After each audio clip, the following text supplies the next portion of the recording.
Jadi surat Al-Insyirah atau Alam Nasrah ini berbicara tentang apa? Setelah susah dia. Nah, betul.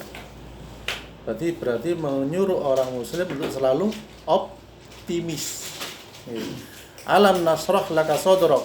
Bukankah telah kami melapangkan dadamu? Maksudnya Nabi Muhammad ya.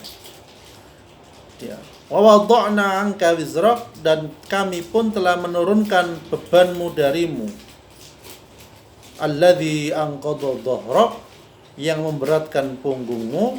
Wa rafa'na laka dzikrak, dan kami tinggikan sebutan namamu bagimu. Fa inna ma'al usri yusra, ya, maka sesungguhnya beserta kesulitan ada kemudahan, ya. Inna ma'al usri yusra, sesungguhnya beserta kesulitan itu ada kemudahan.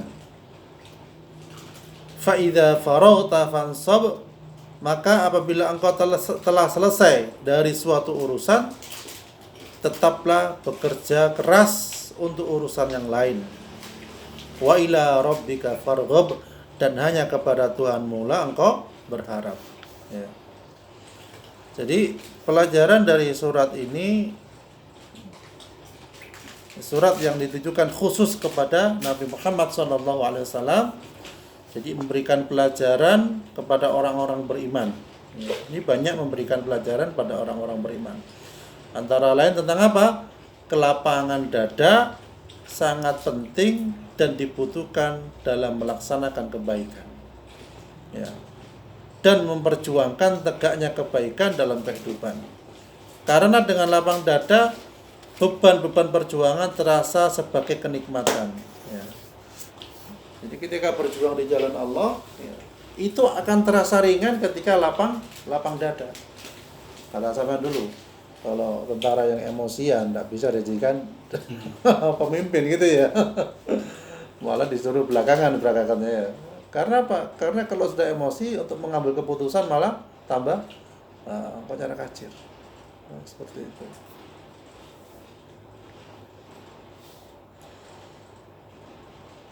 Rasulullah Shallallahu Alaihi Wasallam, ya, itu beliau dianugerahi kelapangan dada oleh Allah Subhanahu Wa Taala. Karena apa? Karena beliau akan mendapatkan tugas berat, ya, yaitu qaulan tsaqilan, ya. Hal ini disebutkan dalam surat Al-Muzammil ayat 5. Ya, sebelumnya Nabi Musa alaihissalam pun pernah memohon hal yang sama kepada Allah agar dianugerahi kelapangan dada, sebab akan mengemban tugas mengingatkan Fir'aun yang sangat durhaka. Idhab ila fir'auna innahu tagha. Ya. Pergilah kepada Fir'aun karena dia telah melampaui batas. Ya. Maka doanya Nabi Musa ya apa? Doanya yang sering kita dengar supaya lapang dada. Rabbish rahli sadri wa yassirli amri wahlul 'uqdatam min lisani yafqahu qawli. Ya Tuhanku, lapangkanlah untukku dadaku. Ya, seperti itu ya. Kemudian Allah Subhanahu wa taala menyebutkan beberapa hal yang menjadi penyebab kelapangan dada. Jadi sebab kelapangan dada itu karena apa? Yang pertama adalah pengampunan dosa, ya. Dan kami telah menghilangkan daripadamu bebanmu yang memberatkan punggungmu, ya.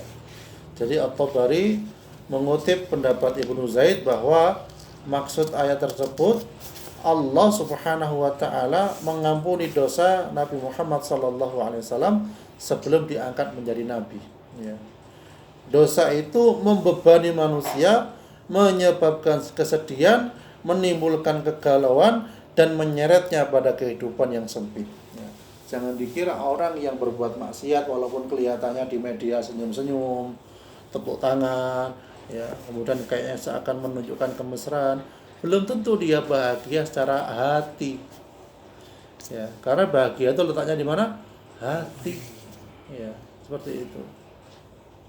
Dan juga belum tentu para mujahid yang bercucuran darah itu menunjukkan kesedihan. Bisa jadi mereka mendapatkan kebahagiaan dari Allah Subhanahu wa taala. Ya. Pernah merasakannya ketika berjuang, ya, merasakan tenang gitu ya, bagus ya. Seperti itu. Jadi dosa itu membebani manusia, menyebabkan kesedihan, menimbulkan kegalauan dan menyeretnya pada kehidupan yang sempit. Ya. Sebagaimana dalam Al-Qur'an dikatakan wa man a'radu 'an dzikri fa inna lahu ma'isyatan dhanka wa nahsyuru yaumil qiyamati a'ma. Barang siapa yang berpaling dari peringatanku, kata Allah, maka sesungguhnya baginya penghidupan yang sempit dan kami akan menghimpunnya pada hari kiamat dalam keadaan buta. Dalam surah Al-An'am juga disebutkan, barang siapa yang Allah menghendaki akan memberikan kepadanya petunjuk, niscaya dia melapangkan dadanya untuk memeluk agama Islam. Dan barang siapa yang dikehendaki Allah kesesatan, niscaya Allah menjadikan dadanya sesak lagi sempit, seolah-olah ia sedang mendaki langit. Begitulah Allah menimpakan siksa kepada orang-orang yang tidak beriman. Ya. Kemudian yang kedua adalah mengingat dan membayangkan kemuliaan yang dijanjikan oleh Allah Subhanahu wa taala. Dan kami tinggikan bagimu sebutan namamu, maksudnya menurut At-Tabari, kami tinggikan sebutan namamu sehingga setiap aku disebut, maka kamu juga disebut bersama aku, yaitu pernyataan apa? La ilaha illallah Muhammadur Rasulullah. Jadi sebutannya la ilaha illallah, syahadat itu menjadi lengkap ketika disebutnya lengkap. Jadi tidak sah syahadat itu cuma sekedar la ilaha illallah, enggak sah. Asyhadu an la ilaha illallah mesti wa asyhadu anna Muhammadar Rasulullah. Itu Allah muliakan di situ. Ya, kalau orang Syiah ditambah apa? Ali waliullah gitu ya. Ali nabiyullah apa? Nah, seperti itu. Kemudian yang ketiga adalah meyakini bahwa setiap masalah berarti hadir juga solusi. Saat surat ini diturunkan, Rasulullah bersabda kepada para sahabat, la yaghliba usri yusrun. La yaghliba usrun yusrain. Ya. Kesulitan tidak akan dapat mengalahkan dua kemudahan. Ya.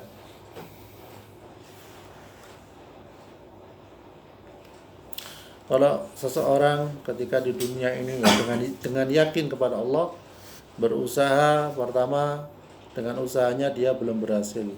Ya.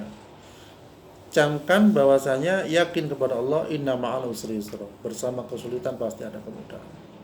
Sehingga digambarkan 10 kegagalan itu akan dibayar oleh satu kesuksesan. Nggih, paham maksud saya nggih? Jadi 10 kegagalan ini kita habis dana, habis tenaga, habis pikiran, ya. Bahkan sudah main katakanlah seperti itu. Tapi suatu saat yakin bahwasanya kegagalan itu akan dibayar oleh satu kesuksesan. Ya. Dahulu saya pernah beli mobil ya. Waktu itu Mercy kuno kecil-kecilan ya. Harganya sebenarnya mungkin sekitar 10-15 ya waktu masih di, tapi oleh masyarakat dihargai mahal ya. Kita mau jual, ketemu makelar lagi, dibuat mainan, ditukarkan mobil ini mobil itu, terus berlanjut beberapa sampai habis banyak ya. Sampai mereka berani, saya ndak irok loba ngapusin saya tapi ternyata dibuat mainan ya.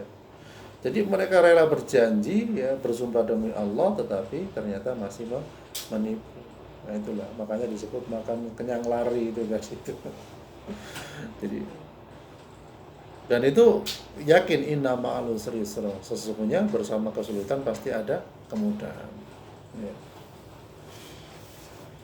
Sampai dikatakan oleh Ustaz Khalid itu, siapa dalam usahanya nggak pernah ketipu?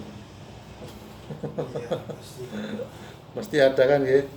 Itu Ustaz Khalid sendiri yang usahanya pernah bangkrut, restorannya itu. Dulunya di mall, terus habis itu karena sepi, terus nggak bisa perpanjang kontrak.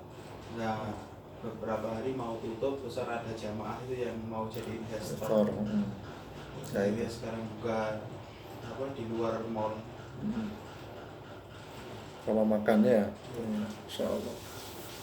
Dan rumah makan beliau itu Masya Allah ketika adzan tutup sudah.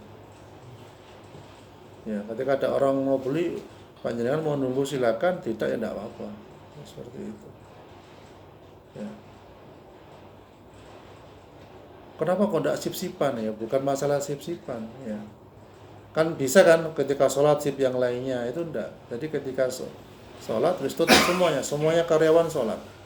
Ya, bahkan para pengunjung pun akhirnya mau sholat. Para pembeli pun akhirnya mau sholat. Itulah enaknya ketika sholat itu di awal waktu dan disiplin. Ya, seperti itu.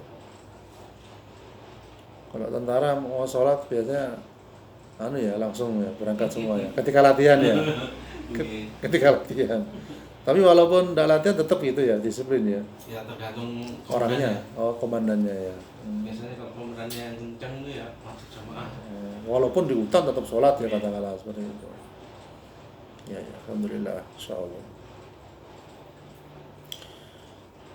Kemudian yang keempat, kelapangan dada akan membuat mukmin ringan melakukan tugas-tugas dalam kehidupan. Jadi tidak mudah merasa puas atas suatu capaian dan tidak mudah putus asa jika harapan belum tercapai. Maka apabila kamu telah selesai dari suatu urusan, kerjakanlah dengan sungguh-sungguh urusan yang lain. Ekspansi, pupuknya sudah berhasil, nanti kembangkan apa lagi. Mas Rizky kembangkan tokonya, Masya Allah itu. Cabangnya kan banyak itu. Mas Rizal keliru, Masya Allah. Kan di toko sentral sama dia. Oh, itu diteruskan bagus itu. Kemudian yang kelima, yang terakhir adalah harapan tertingginya adalah harapan pada Tuhannya, ya. Sebab hanya Allah yang maha dalam segalanya. Dialah yang mengatur segala kehidupan, menentukan segala ketetapan, dan memutuskan segala sesuatu hanya dengan kun jadilah. Maka sesuatu akan terwujud, ya.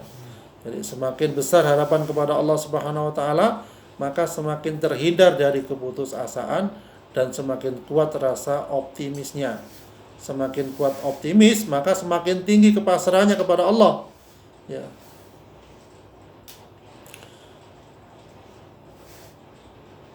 Jadi tanpa mengenal kata berhenti, ya, meski hanya sesaat, tanpa mengenal mundur, meski hanya selangkah, ia terus maju melangkah. Selesai satu pekerjaan akan bersiap melakukan pekerjaan berikutnya. Semakin giat melaksanakan tugas karena dilandasi harapan besar kepada Allah Subhanahu wa taala.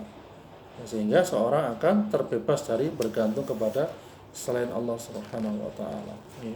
Jadi yakin, walaupun seakan-akan dalam tanda kutip sulit di dunia, Allah akan memudahkan dia ketika di akhirat. Sulit, dizalimi, itu sebenarnya amalan orang-orang beriman sebagai investasi, ya.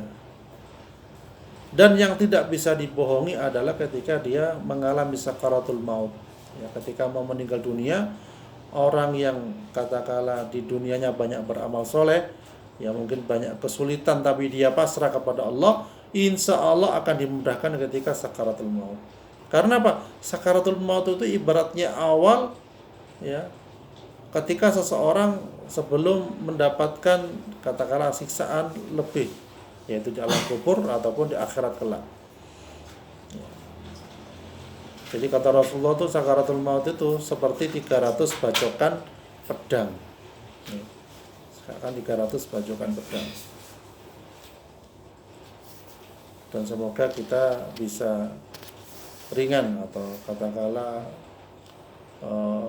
terbebas dari dahsyatnya sakaratul maut sehingga ringan ketika menghadap Allah Subhanahu wa taala.